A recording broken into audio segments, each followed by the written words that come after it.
We are lighting the fire. So, hey, my name is Walt, and this is the genre editions of the Bamf podcast. So far, we've covered sci-fi, we've covered horror, and today it's all swords, sorcery, scantily clad bikini armor, and guys with rippling muscles. In the old times, we're talking fantasy. Today we have a copious roundtable. Starting from my right, going clockwise, we have Jason Tondro. How are you, sir? So I heard bikini clad. I've obviously shown up for the right podcast. Like, I missed science fiction and horror, but I know where my priorities are. Hey, I'm here. I'm good. The mightily thewed Jason Tondro. I'm the exact opposite of Mighty Thews. I'm like, on the old D&D cartoon, I'm like the wizard kid, the red-headed glasses kid. Presto, that's me. And going next down on the clock, we have Mike M.F.ing Lafferty. I assume that's short for mofo? Most frank. Most frank. I'm an honest man. I tell it how it is. We got so much time, and we got to make it happen. Yeah. Well, you're out of sync now with your video. It's kind of funny. That happens to me. It's kind of like you're mouthing the words like 10 seconds after you. Wow, you're a time traveler. All right. and on that note, we have Aid Smith. Hello. British, he's obviously a time traveler. Well, I am a time traveler. How you doing, I have Aid? a long scarf and everything. Nice. What time is it where you are, Aid? It's 10:30. So it is. Yeah, it is like time traveling. It's good, isn't it? I know, it's best if it goes over midnight, because then it is literally a day over. That's right. So we're talking fantasy today, and what constitutes fantasy? Is it just the lack of technology and elements of the fantastic, or is it more of a notion of storytelling? You know, it's funny because I'm going to jump. I should shut up and let other people talk because I'll talk forever. No, Jason, you're the literature professor. I think you should probably weigh in first. So well, please go ahead. You know, it's interesting because my point of view on this is actually not informed by literature, but rather informed by gaming. Because I remember reading GURPS Fantasy. I played a ton of GURPS Fantasy when I was an undergrad, and so I've been kind of a fan of GURPS over the years and the generations and the different editions. And don't they have a Kickstarter right now? I don't know if they do. Yeah, Dungeon Fantasy Kickstarter. Oh, Dungeon Fantasy, that's right, which is like basically GURPS for D&D. Right. Which I don't really have to confess, I don't really understand. Like, if you're going to play D&D, play D&D. But I guess if you want the D&D genre, but you don't want the D&D system because you don't like classes and alignments, then you would play GURPS, and I guess. But anyway, I played a lot of GURPS, and they have a book that's GURPS Fantasy, and that book's been through 4 editions, I think. And I remember reading the first page of that, and the guys were trying to grapple with this exact question. Like, what is fantasy? How do we define it? Well, its definition has got to have something to do with magic, right? This is like the definitive quality of fantasy is that it is magical. But that... Like, can you have fantasy without magic? Well, then it's not really fantasy, right? It's not fantastic. It's if you've got a medieval European game and there's wizards in it, now it's fantasy. But if there's not wizards in it, then it's just historical, right? But can you have a fantasy setting without magic? I mean, we can have low magic, like Conan. Can you have right? something like Conan Fritz Lieber, those guys? Arguably, Game of Thrones is low magic. What's that? Well, Game of Thrones is arguably low magic. I mean, there's magic there, but it tends to be difficult and have a high cost. It's low magic, but from the very first chapter, there's fucking zombies, right? Well, yeah. There's magic in it. It's all about the return of magic to the setting, and that whole point, like the return of magic, is built into Game of Thrones. Like, it's obviously linked to the dragons and the walkers and everything, and the idea that there was a lot of magic before, and now how come this alchemist fire is all of a sudden more effective than it used to be? And there's this whole ongoing plot line in Game of Thrones about magic returning, right? Yeah, and I mean, in fairness, I think you can criticize it to some degree as set dressing. I mean, the zombies are there, but they're just kind of hanging out in the north, not doing much for most of the books and TV shows. Sure. You know, sure. it's an imminent zombie apocalypse that is always imminent and never quite happens. Well, it'll happen. It'll happen. We just got, now that the show is run out of books, it's going to happen, right? Yeah. But anyway, but yeah. So the question of what is out the GURPS. Oh, go ahead. Sorry. no. So it's got to have magic in it, right? But then, is that it? Like, does fantasy need to have anything in it other than magic? This is an open question. I do not have an answer. Well, is there also the sense of something beyond? So you have gods that affect, which is not necessarily magic, although depending on how you perceive faith. I mean, is faith a good part of it? What you're getting at is not so much faith, but that first thing that you said, which is the idea of something beyond. And I think what this plays into is this idea of imaginative fiction. Like, there's something in fantasy. It's not exclusive to fantasy, because you can have imaginative sci-fi, or but this idea of the impossible or the fantastic, which is not necessarily magical, but just wondrous. There's a sense of wonder and amazement in fantasy. I was going to say, like, if we talk about Beowulf, I mean, arguably it's a fantasy, but there isn't really magic. I mean, there are wonderful elements or fantastical elements like the monster and his mother. Yeah.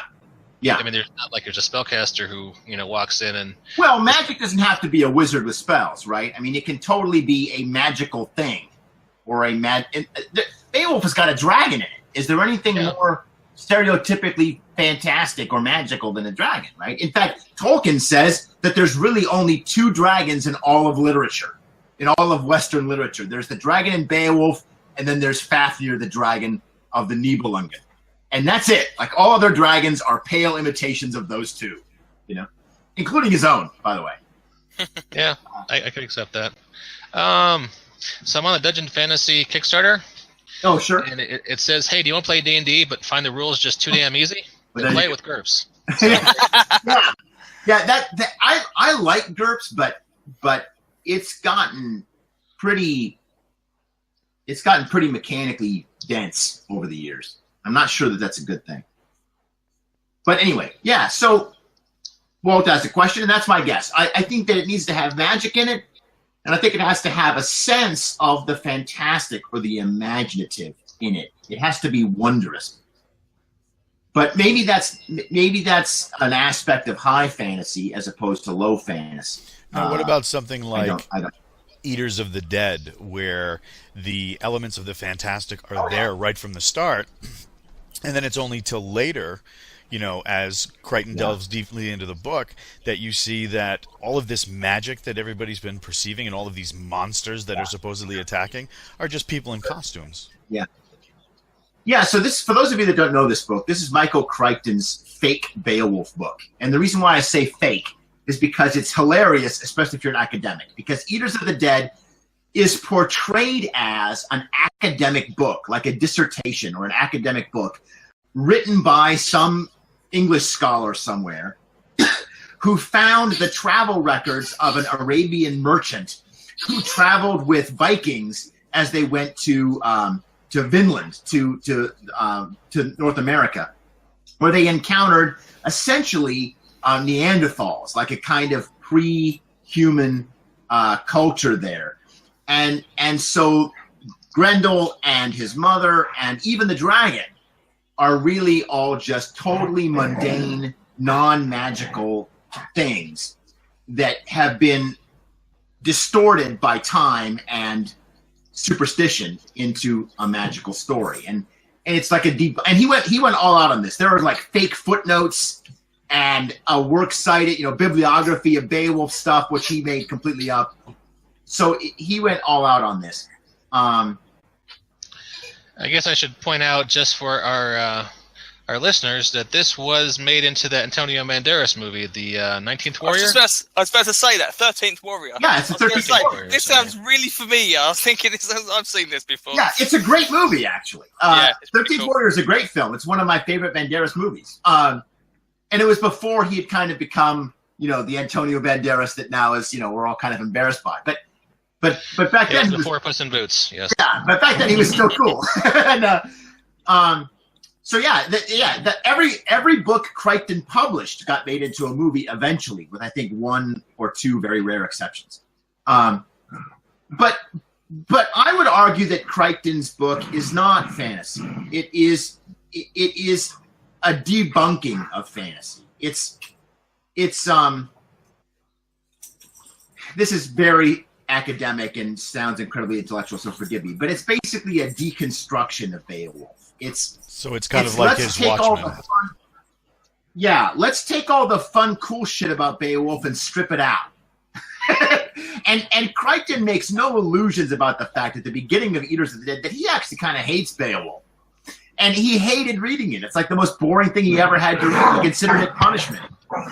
And so he wrote this book where he basically tried to say, well, let's try and make Beowulf good. And for Crichton, the way to make a fantasy good is by taking all the fantasy out of it. Right? Which to people like you and me makes no goddamn sense. But to Crichton was the only way to tell a real book, right? A real story. There's a bias in fantasy. Yeah. So it's basically historical fiction that uses Beowulf as a jumping off point. Yes, exactly. It's exactly right. Okay. So at what point do we start getting? The big fantasy races like elves and dwarves and stuff like that? Is it just a carryover from like Norse mythology, or was there a point where when we start seeing guys like Tolkien and they start writing about elves and dwarves, when does that start creeping into fantasy fiction? Well, I mean, those are all Scandinavian, Northern European kind of tropes. And I'm going to stop right now and defer to the academic on the conference call, because I'm sure Jason can tell us exactly what's going on with that. Well, although Tolkien's influence cannot be understated, but it's important to remember that he was not writing in a vacuum. And Tolkien had favorite authors, and some of those favorite authors wrote fantasy. And a lot of those characters are very influential on Tolkien himself. I'm talking about books like The Worm Ouroboros, the author of which is currently escaping me, but Mike will look it up on Wikipedia, I know. And one of my favorite fantasy novels ever written, which is The King of Elfland's Daughter by Lord Dunsany.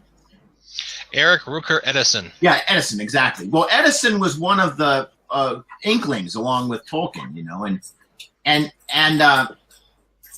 so Tolkien's vision of elves and dwarves has become very influential, but his elves have lasted longer than his dwarves. The fact is that dwarves in film and television now owe more to the Drizzt Do'Urden novels than they do to Tolkien. Dwarves are hard-drinking Scottish characters. They're comic relief drunkards with a brogue, and that's not Tolkien's dwarves at all. Even the dwarves of the Hobbit movie had more in common with, what's that guy's name in the Drizzt books? The dwarven king in there that he's always Bruno. Brunar Battlehammer. Yeah, Brunar. Yeah, they have more in common with Brunar than they do with Glowin and Gimli and any of the characters in Tolkien's book. Which is interesting to think that Tolkien, for all of his great influences, actually kind of got pushed out when it comes to dwarves. But elves predate Tolkien as fantasy tropes. So Tolkien wrote an essay about this, and he really hated the way that elves were portrayed in fiction, specifically the way they were portrayed in sort of Disney movies. We have to remember that Tolkien was alive during the 30s and 40s and 50s, and he saw movies like Snow White or Peter Pan, and there was no version of elves he hated more than the little Tinkerbell elf fairy, right? Which like flies around and is very cute and sort of twee, and he hated that. He believed that elves should be this kind of noble and even fearsome kind of species that has a kind of majestic dignity and great gravitas about them. And so and this is why he hated Shakespeare, because characters in elves and fairies are in Shakespeare in like Midsummer Night's Dream, where you have fairies like Cobweb and Mustard Seed, and that just pissed Tolkien off to no end. He thought that elves needed to be dignified, and so he worked very hard to create elves in that fashion, and he was pretty successful. But he was walking on the shoulders of giants that came before him. If you have never read The King of Elfland's Daughter, the Del Rey version has an introduction by Neil Gaiman, and Gaiman is of course a wonderful, probably the most important modern fantasy writer still alive today. Now Pratchett's gone, and totally acknowledges the influence that Dunsany had in his own work. So elves predate Tolkien, but he kind of established the archetypal elves, if that makes any sense. Hey, just not to be that guy, but I'm going to be that guy. How are the elves in Tolkien different than, say, the elves they still believe in Iceland? Because if you look, and I have, 70% of adult Icelanders, when polled, believe in elves, and they divert highways. And there's like a crooked street in Reykjavik because the elves like that rock, so they didn't want to mess with it. So how are those Scandinavian, kind of... All right, go ahead. Floor is yours. You know more about Scandinavian folk beliefs about elves than I do, Mike, since you've looked it up. That's 2 minutes on Google, dude. Come on. Well, how do they differ? If I were channeling Tolkien right now, he would tell you that they don't. Because he had great admiration for those myths and those folk tales, and he wanted to portray those characters, those elves. He admired that folklore tremendously.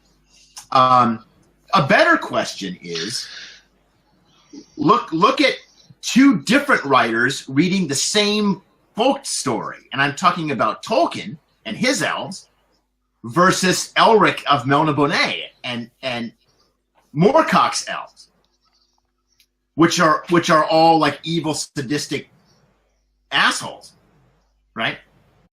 Including Elric. Yeah. And what's great is that even though Moorcock was trying to write an anti-Tolkien, he was actually reading the same literature Tolkien was reading.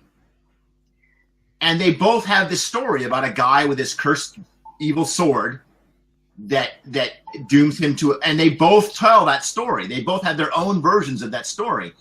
Tolkien's is it Tuor? I can't. He's got his own version of the Elric myth, because both of those guys are basing their stories on the same Finnish folktale. But of course, they tell it totally differently. And it's fantasy, but it's and they're both elves, but they're elves with a very different authorial vision. Great stuff. So, at what point do we take all this and whip it up and put it on a table with dice? Because I mean, that's we were saying just before the show. That's the 800-pound gorilla in the room. Yeah. Dungeons and Dragons. Where does that come in? Yeah, well, Gygax and Arneson and all the other early creators of D&D, right? Who wore their inspirations on their sleeves. I mean, they're called tree ants, for crying out loud, right? Like there's hobbits right there in the original. Well, I think they got called halflings pretty fast, but originally they were going to be called hobbits.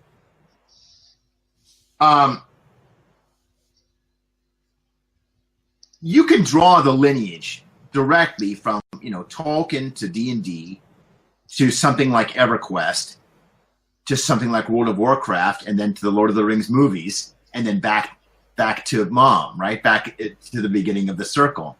And it's all gotten, and this is at the same time, this is both fantasy's wonderful blessing that we're blessed with these incredible inspirational sources, but also its great burden, because breaking out of that cycle, making fantasy that's not Tolkien-esque fantasy. First, it's really hard to make it, and secondly, you got to have an audience for it. and that's a real challenge these days. You have people like China Mieville and all kinds of other people writing fantasy, which is intentionally non-Tolkien-esque.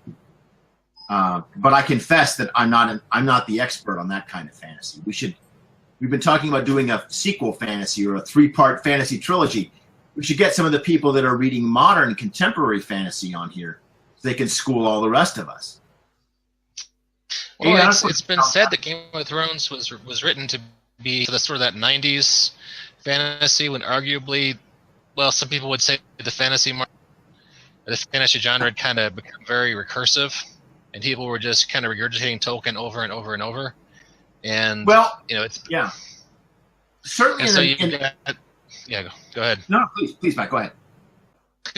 I mean, I was just going to go into what he did with Game of Thrones, and in a lot of ways, that's kind of trying to go away from what Terry, say with the Shannara series, where there's I remember. Go ahead. I remember reading the first Sword of Shannara book when I was like 12, and my grandfather had a copy, and I don't know how he got it because he never read fantasy.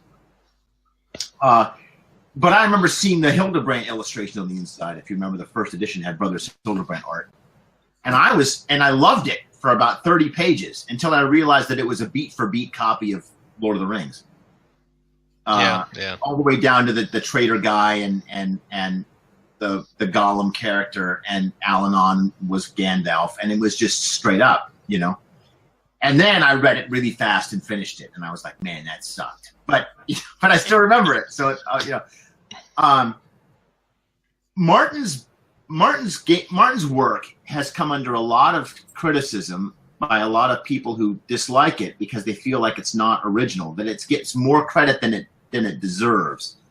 But what I love about it is all of the different inspirations that Martin has taken. Because, for example, a lot of it is historical. It's Shakespeare. He's got a hunchback protagonist, for crying out loud, which is straight out of Richard III. And just in the way that Richard III, his reputation is terrible, but the facts are that he wasn't as bad as everybody made him out to be. So it is with Tyrion, and Martin is kind of rehabilitating a lot of these old tropes and playing with them.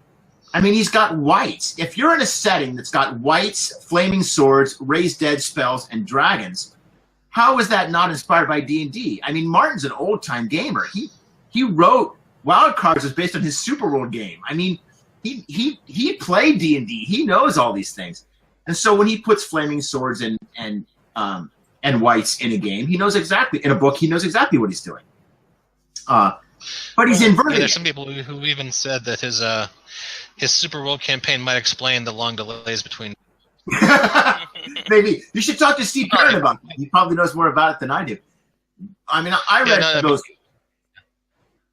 To being completely seriously, apparently he's still DMing and DMs all the time. So it's Yeah, well, I'm not going to begrudge any man. I'm not going to begrudge any man his RPG week, but in some sense, I actually want him to take as long as possible to write the last book of Game of Thrones because, as I have mentioned before, I have a joke about it in the Arthur Lives manuscript, and the longer it takes him to publish, the funnier that joke gets.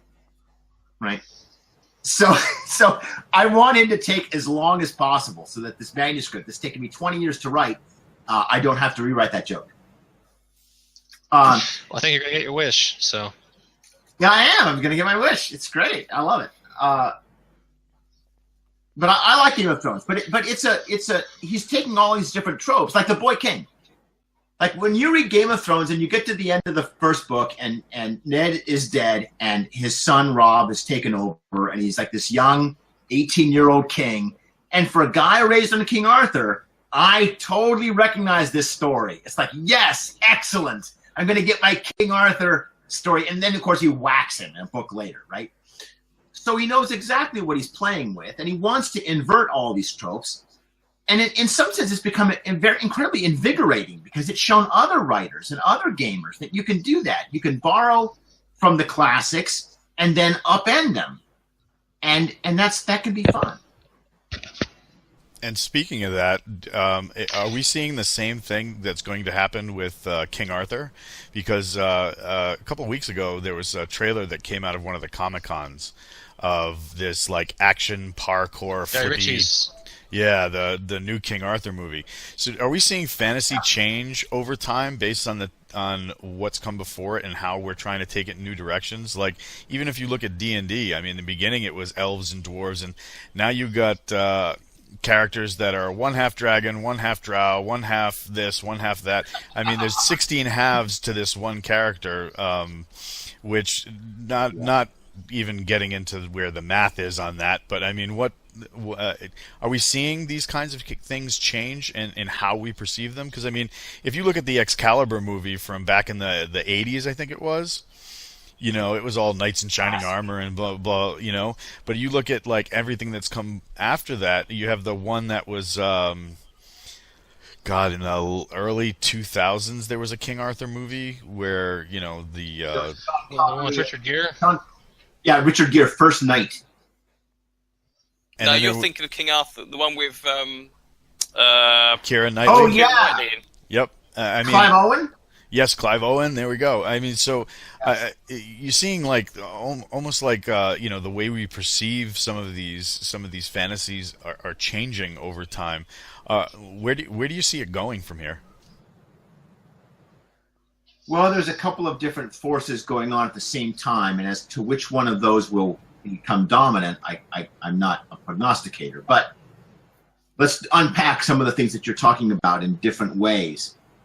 The first thing that you noticed is this sort of the half dragon, half demon, half elf, tiefling, half demon archetype.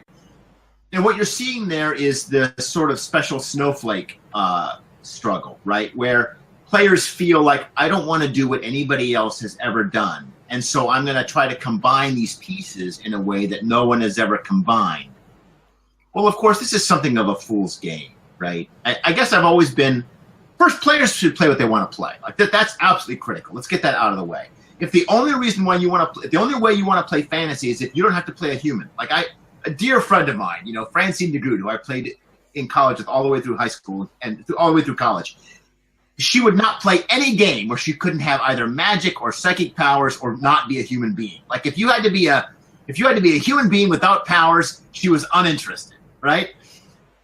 God bless her. But what you're the guy who always wanted to be Batman. So there you go. Well, who wouldn't want to be Batman? Always be yourself, unless you can be Batman. But the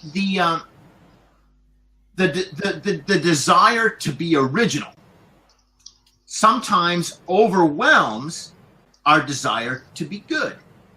That is, we forget about things like character depth and quality, about an interesting story, because we feel like we have to be new and unique.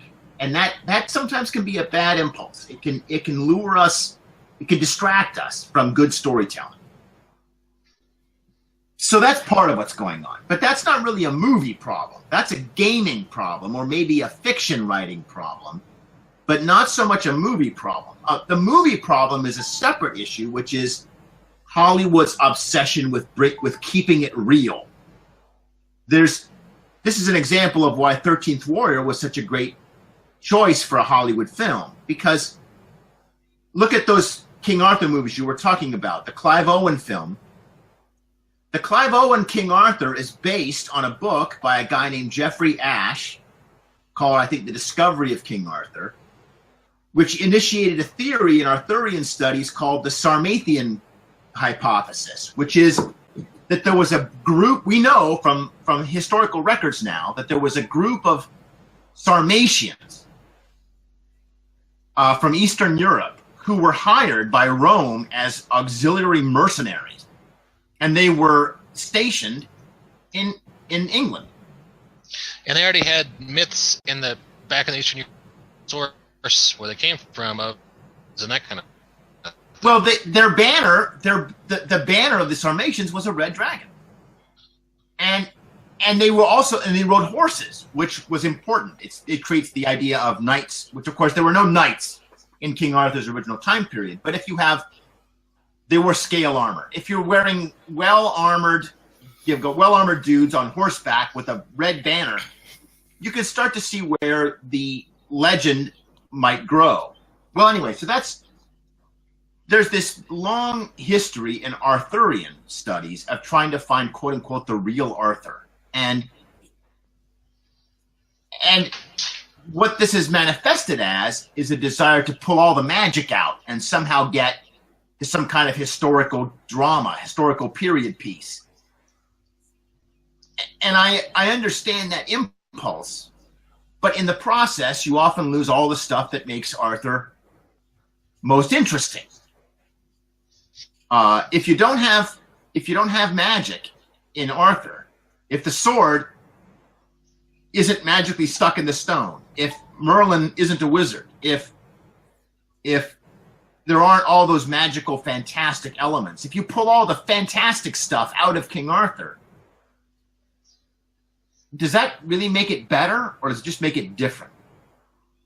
To Hollywood, it makes it better, because Hollywood is obsessed with realism, and they feel like audiences they had in the past, and this is important, in the past, felt like audiences wouldn't believe it, they wouldn't buy it if it wasn't real. Well, Jackson's Lord of the Rings movies changed all that. Okay, you mentioned another Arthur film. Good, yeah. Have you also been made aware they are apparently putting a Leverage-style King Arthur television series? Yes, and I cannot wait. Really?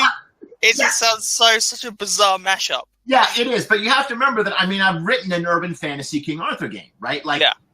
I'm not kidding. Like when we heard about the Arthur, Lance, and Gwen solving crimes in the UK in 21st century America or whatever it is, my old Arthur Lives players posted on Facebook and said, "I hope you're getting royalties."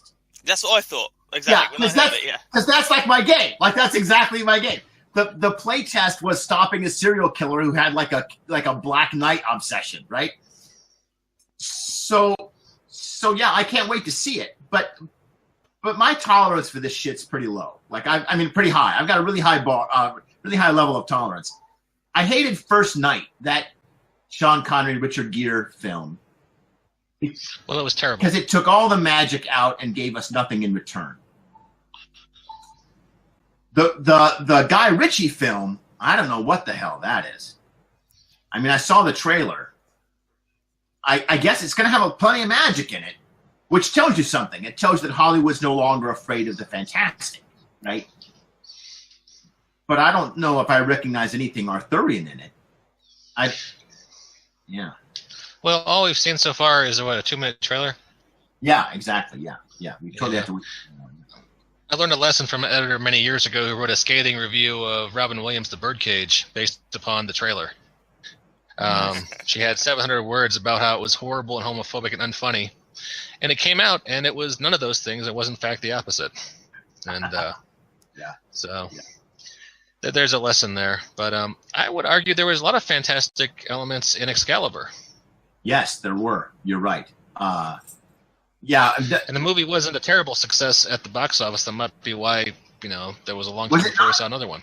I mean, it's a legend, that movie. Like I guess because it came onto network television, but in the pre-cable era, and we could all watch it at night. They cut all the sexy bits, of course. You couldn't see Lancelot's bum.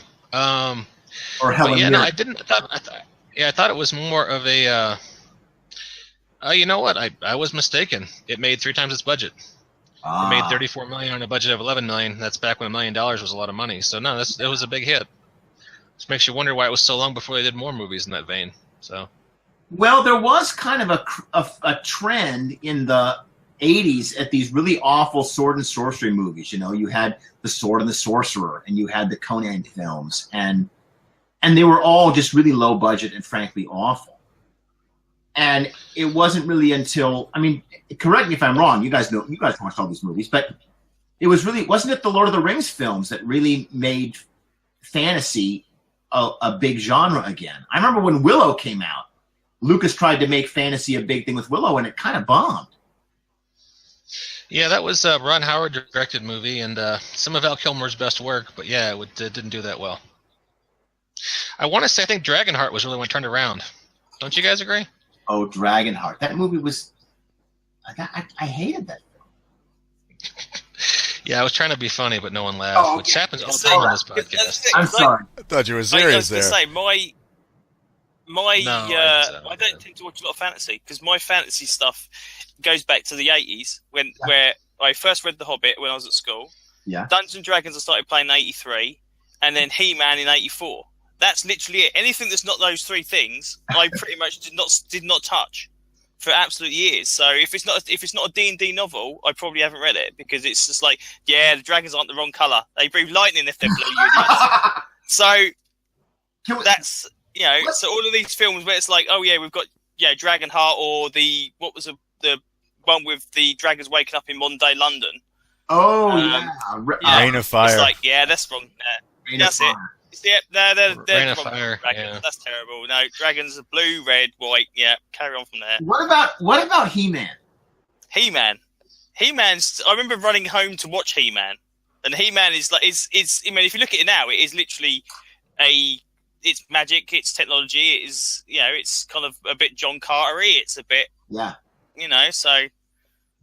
I never got into He-Man, but I was really big into Thundar the Barbarian.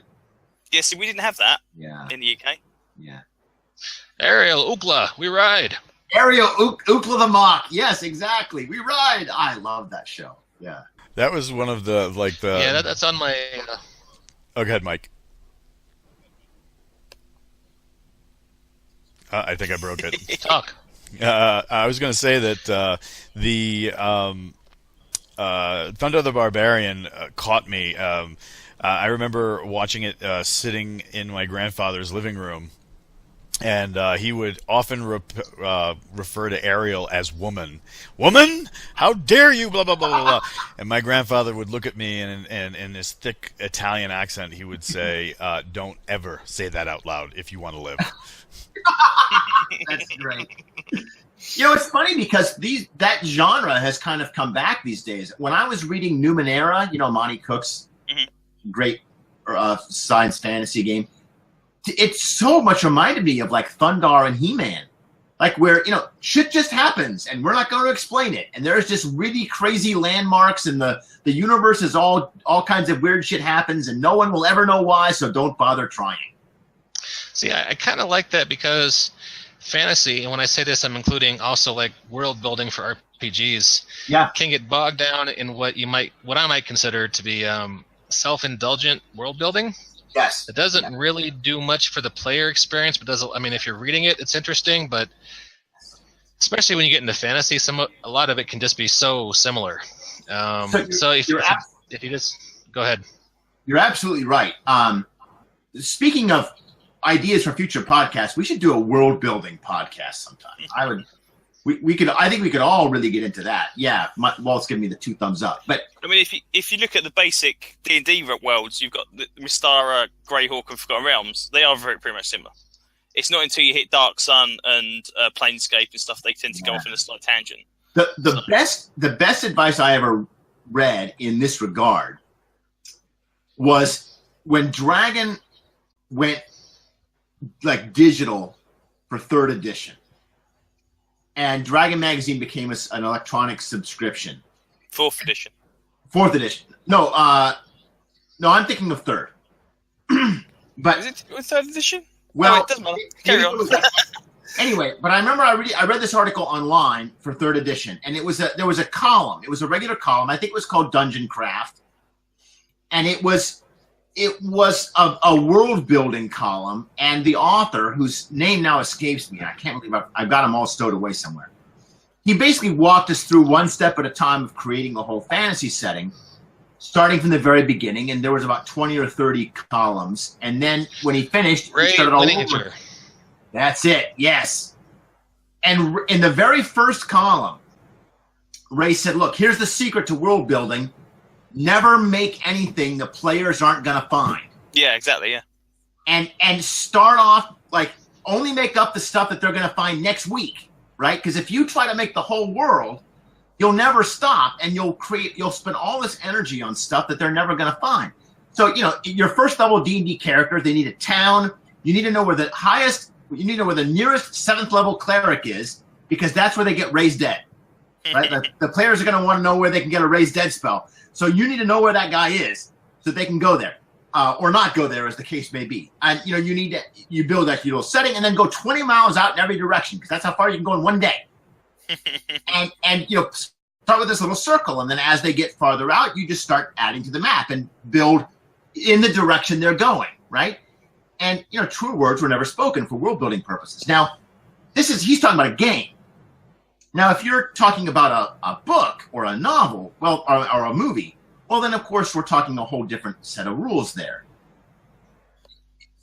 You have to know how your world works to write that book, unless you're happy to make it up as you go. And two great examples of the opposite ends of this is somebody like Martin versus somebody like Roger Zelazny, who wrote the Nine Princes in Amber books.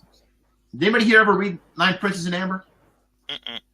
I read the first of the Amber series and really liked it, and then the sequels just didn't have the same kind of verve, so I gave up. Yeah, well, you're right. They didn't. But the first 5 books is the first Amber series, and Zelazny is totally just making that shit up as he goes. You can tell, and he loves it, and he's confident in kind of how he's doing it, and characters just manifest new powers like out of nowhere, and he's like, let's have this guy like draw his blood down on the ground and make a bird out of it. And you're like, where the hell did that come from? How did he do that? Who the fuck cares? And he just makes it up. And then you compare that to somebody like Martin, or I just got finished reading Name of the Rose by Umberto Eco. And that book is not fantasy, it's historical. But Eco has this long postscript about it where he writes, before I could write anything of the actual novel, I had to create an entire world and know everything about that world so that all the actions in the world made perfect sense. Well, this is also his first novel. And so you can see the anxiety of a first author where he's like, well, I don't trust myself to just make it up as I go. I got to have all the rules figured out first. And then Martin, who's a guy who... Say again, Mike? No, go ahead. A guy like Martin who wants to wow you with the details of his world. Like, his overwhelming world building is part of the book. That's part of what he's trying to accomplish. And if he just made it up as he went, it wouldn't be as overwhelming and persuasive as it is. So yeah, world building can be a huge trap. And in gaming, I think we do way too much of it, frankly, even though it's fun. I love doing it as much as anybody. Well, it's where I've known a huge Bible with everything in the world. And it just seemed like sometimes, boy, I wish there was a better way to describe it, but like I remember when he would know the name of every minor noble, but he didn't have a name for my character's father. Yeah, right. And then part of that was I was playing a fighter, and a lot of GMs, this guy was a big money cook disease where everything about magicians and magic users was so fucking interesting. Yes. And fighters are, well, those are just guys in the front lines. So, it's kind of the part you play in the story. But yeah, so I'm a big fan of on the fly, GMing, making it up and reading the room, make it interesting, right, to make sense. But not everyone does that. Not everybody wants to do that. So people can. But I mean, it's kind of hate to say it as a guy who runs a small specializes in superhero RPG stuff, but we're talking about fantasy, the big boy in terms of RPGs. And everything else is just kind of a footnote. Right. It's just a drag. So do some fifth ed D&D, don't you think, Jason? It's coming, man. It's coming. We got. All right.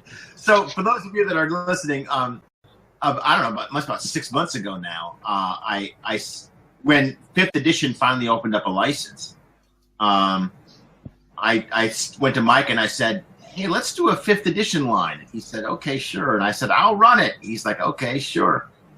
And so I wrote to like half a dozen people, and Walt came in, and and a bunch of other writers, and we called it the Goatlands in honor of Fainting Goat Games. And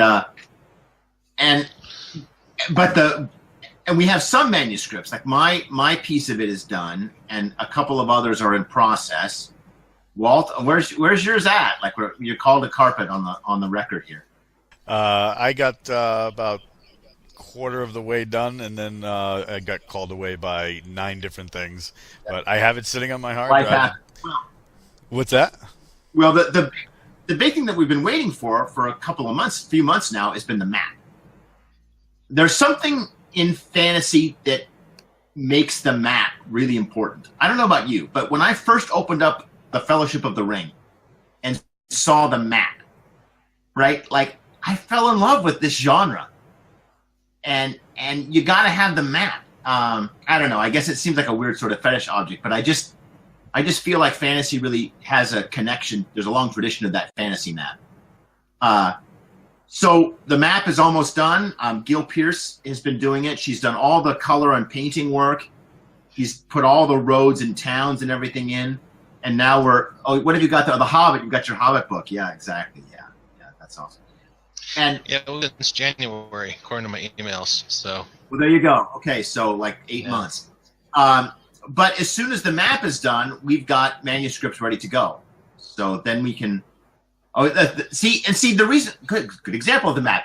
Walt's showing us the Hobbit map, drawn by Tolkien himself, right? Drawn by Tolkien himself for his kids. The Great Middle-earth map that's so famous was actually drawn by Christopher Tolkien with his father making corrections on it. There's something very, I don't know, you put your heart into these maps sometimes. But we have a 5th edition book coming, a 5th edition series coming out. It will come out. Well, we should probably change subjects so we don't spend too much time on a line that's not ready to launch. But so we're talking fantasy. Besides D&D, or I guess we should stay with D&D. I mean, Aid, you're a big D&D player. Do you have a favorite setting in D&D or a favorite version?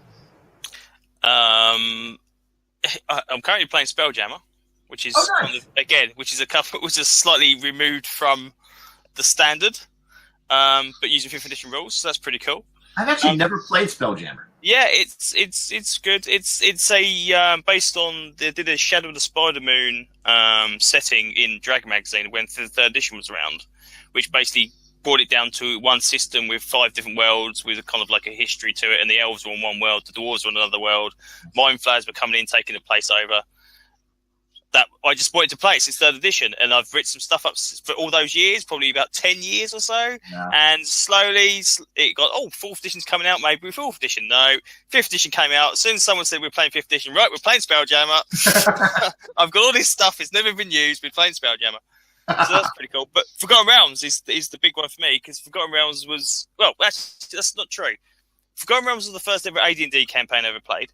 And so that's going back a few years. And Mystara was the first ever D&D campaign I played. And Mystara was the D&D campaign before we even knew it was Mystara, really, because we were kind of just like doing the little modules and just like all of a sudden you'd be in one place in 1 week. Next week you'd be somewhere else. You didn't really know where they were. Yeah. And it's obviously once you hit expert level, the expert box set came out and they actually started putting the map out and said, they're connected, right? That's when it started actually making sense. Yeah. So, because I remember when in 84, 85, obviously when we had, I think we started playing when the expert was in the blue box, and then we actually waited for companion and master. And the idea that once we got those boxes coming out, it kind of expanded the world, and we actually saw bigger things happening and this kind of thing. So that's always been a fondness to me. I'm even considering playing a 5th edition Mystara game because I just love the campaign so much. Wasn't Mystara a Hollow Earth?